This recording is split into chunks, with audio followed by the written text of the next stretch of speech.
कौसल्या सुप्रजा रामा पूर्वा संध्या प्रवर्तते। उत्तिष्ठ नरसातूला कर्तव्यं दैवमान्निकम्। उत्तिष्ठोत्तिष्ठ गोविन्द उत्तिष्ठ गरुडध्वज। उत्तिष्ठ कमलाकान्ता त्रैलोक्यं मङ्गलं कुरु। मातः समस्तजगतां मधुकैटभारे। वक्षो विहारिणि मनोहर दिव्यमूर्ते। श्रीस्वामिनि श्रुतिजनप्रियदानशीले।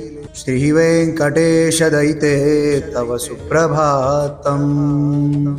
तव सुप्रभातमरविन्दलोचने।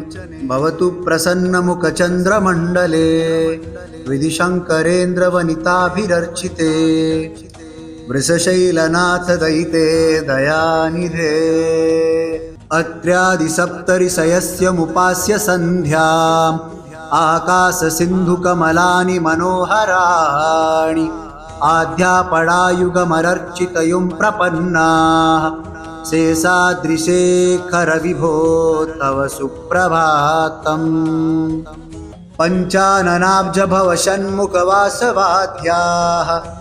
त्रैविक्रमादिचरितं विबुधः स्तुवन्ति। भाषा पठति वासरशुद्धिमारात्। शेषाद्रिशेखर विभो तव सुप्रभातम्।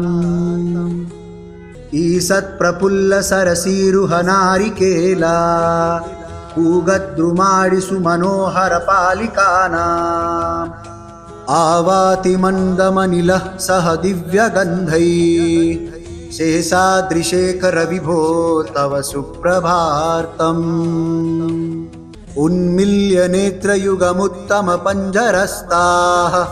पत्रावशिष्टकडलीफलपायसारि। भुक्त्वा सलीलमतकेलिसुखा पठन्ति। शेषाद्रिशेखर विभो तव सुप्रभातम्। तन्त्री प्रकर्षमधुरस्य वनया विपञ्चा। गायत्यनन्तचरितं तव नारदोऽपि। भाषा समग्रमसतक्रतचारुरम्या। शेषाद्रिशेखर विभो तव सुप्रभातम्। भृङ्गावली च मकरन्दरसानविद्धझङ्कारकीर्तनिनदैः सह सेवनाय। निर्यातु पन्तसरसी कमलोधरेभ्यः। शेषाद्रिशेखर विभो तव सुप्रभातम्। योषा गणेन वरदग्निविमथ्यमाने। गोशालये सुदधिमन्तनतीव्रघोषः। रोषत्कलिं विदधते कुकुभश्च कुम्भः। शेषाद्रिशेखर विभो तव सुप्रभातम्। पद्मी समित्रशतपत्रगताळिवर्गः। हर्तुं श्रियं कुवलस्य निजङ्गलक्ष्म्याः। भेरीनिनादमिव बिभ्रति तीव्रनादम्। शेषाद्रिशेखर विभो तव सुप्रभातम्। श्रीमन्नभीष्टवरदखिललोकबन्धु। श्री श्रीनिवास जगदेकदयेक सिन्धु। श्रीदेवताग्रहभुजान्तर दिव्यमूर्ते। श्रीवेङ्कटाचलपते तव सुप्रभातम्। श्रीस्वामी पुष्करिणिकाप्लवनिर्मलाङ्गाः। श्रीयर्थिनो हरिविरिञ्चि सनन्दनाद्याः। द्वारे वसन्ति वरनेत्रहतोतिमाङ्गाः। श्रीवेङ्कटाचलपते तव सुप्रभातम्। श्रीशेषशैलगरुडाचलवेङ्कटाद्रि नारायणाद्रिवृषभाद्रिविषाद्रिमुख्याम्। आख्यां त्वदीयवसतेरनिसंवदन्ति। श्रीवेङ्कटाचलपते तव सुप्रभातम्।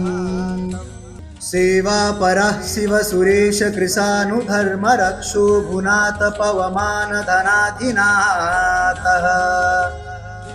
बद्धाञ्जलि प्रविलसन्निजशीर्षदेश श्रीवेङ्कटाचलपते तव सुप्रभातम् धाटीसुते विहगराज मृगाधिराज नागाधिराज गजराज हयाधिराजा स्वास्वाधिकारमहिमाधिकमर्थयन्ते श्रीवेङ्कटाचलपते तव सुप्रभातम् सूर्येन्दुभौमबुधवाक्पति काव्यसौरि स्वार्भानुकेतु दिवि सत्परिसत्प्रधानाः त्वादासदासचरमावदिदासदासाः श्रीवेङ्कटाचलपते तव सुप्रभातम् तत्पादधूलिभरिता स्फुरतोत्तमङ्गाः स्वर्गापवर्गनिरपेक्षनिजन्तरङ्गाः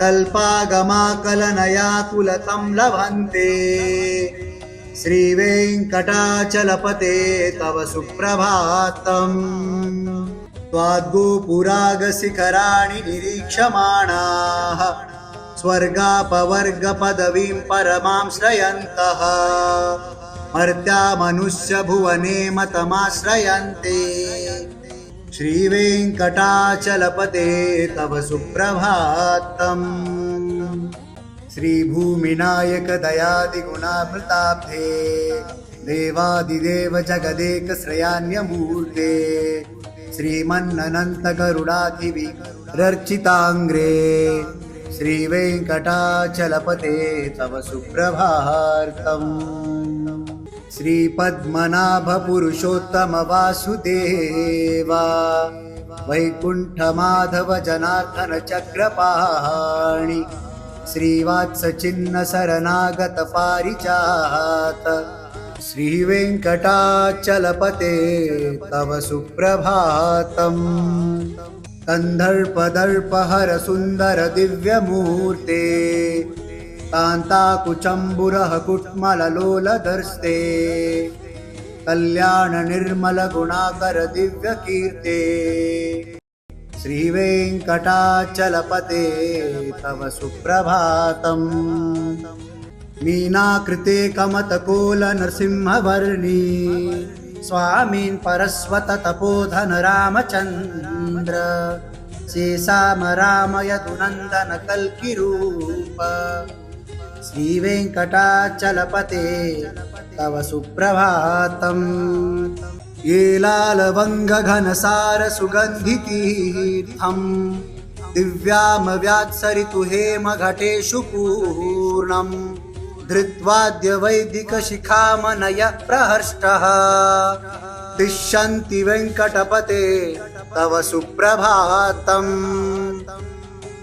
भास्वानुदेति विगचानि सुरोरुहाणि सम्पूरयन्ति निनदैककुभुविभङ्गः श्रीवैष्णवः सततमर्थितमङ्गलास्ते धामश्रयन्ति तव वेङ्कट सुप्रभातम् ब्रह्मादयासुरवरास्महरस्य अस्ते सन्तासनन्दनमुखास्त्वत योगिवर्याः धामान्तिके तव हि मङ्गलवस्तु हस्ताः श्रीवेङ्कटाचलपते तव सुप्रभातम् लक्ष्मीनिवास निरवैद्य गुणैकसिन्धो संसारसागर समुत्तरनैकसेतु